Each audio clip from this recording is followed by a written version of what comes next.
안녕하십니까. 안재홍 세무사입니다. 수도권 과밀억적 권역 밖에서 창업할 경우 주어지는 파격적인 세제 혜택, 바로 창업 중소기업 세액 감면에 대한 관심이 매우 높습니다. 하지만 단순히 법인을 새로 만든다고 해서 모두가 창업으로 인정받는 것은 아닙니다.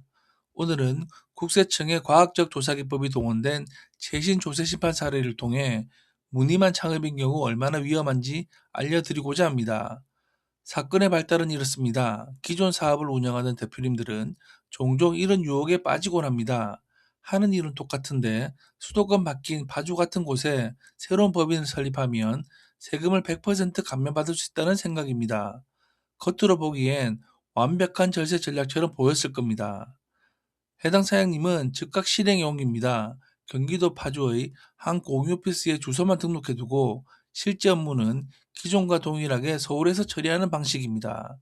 납세자는 주소지는 파주에 있고 서울에서 원격으로 일했다고 하면 아무도 모를 것이라고 생각한 것으로 보입니다.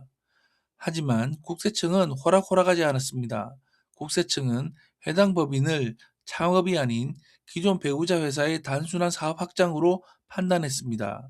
그리고 납세자가 전혀 예상하지 못한 디지털 포렌식에 가까운 결정적인 증거를 제시하기 시작했습니다.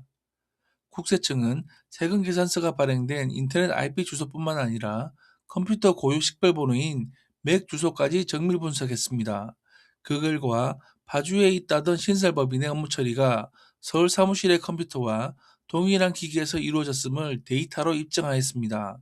물리적으로 서울에서 일했다는 움직일 수 없는 증거입니다. 증거는 이뿐만이 아니었습니다. 국세청은 해당 창업기업의 거래 내역을 분석했습니다. 신규 법인이 꽃을 매입하던 거래처가 기존 회사의 거래처와 완벽하게 동일했습니다. 매입처와 매출처를 그대로 승계했다면 이런 새로운 시장을 개척한 창업이 아니라 기존 사업을 이어받은 승계나 확장에 불과하다는 것이 국세청의 판단입니다. 궁지에 몰린 사장님은 억울함을 호소하며 반박했습니다. 엄연히 주주 구성이 다르고 별도의 등기부등본을 가진 독립된 법인이라는 법적 형식을 강조했습니다. 또한 기존 회사와 달리 무료 부고장 서비스라는 새로운 플랫폼을 개발했으므로 영업 방식이 완전히 다른 독자적인 창업이라고 주장했습니다.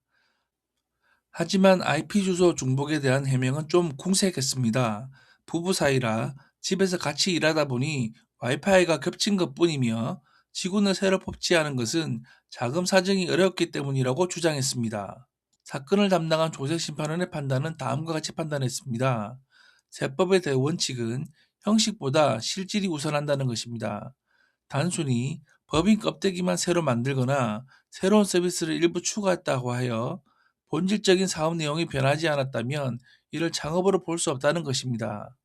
따라서 조세심판원은 국세청의 손을 들어주었습니다. IP와 맥 주소의 공유, 그리고 직원급여가 두 회사에서 교차로 지급된 내역 등은 두 회사가 사실상 한 몸으로 움직였다는 명백한 증거로 보았습니다. 결국 납세자의 청구는 기각되었습니다. 따라서 창업 중소기업 세액 감면은 전액 배제되었고 감면받았던 세금에 가산세까지 더해 막대한 세금 폭탄으로 되돌아왔을 것으로 보입니다. 국세청이 전산 시스템까지 털어볼 줄은 몰랐다는 뒤늦은 후회만 남은 것으로 보입니다. 국세청의 전산 시스템은 우리의 생각보다 훨씬 고도화되고 있습니다. 여러분의 마우스 클릭 한 번, 접속 기록 하나까지 모두 보고 있다고 생각하셔야 합니다. 진정한 절세는 요행을 바라는 것이 아니라 창업 전 철저한 요건 분석과 실질 요건 충족에서 시작됩니다. 세금은 준비한 만큼 합법적으로 절세할 수 있습니다. 기업 전 반드시 전문가와 상의하여 내 사업에 맞는 최적의 절세 방안을 찾으시기 바랍니다. 지금까지 안재홍 세무사였습니다. 본 영상이 도움이 되었다면 구독 및 좋아요 부탁드립니다.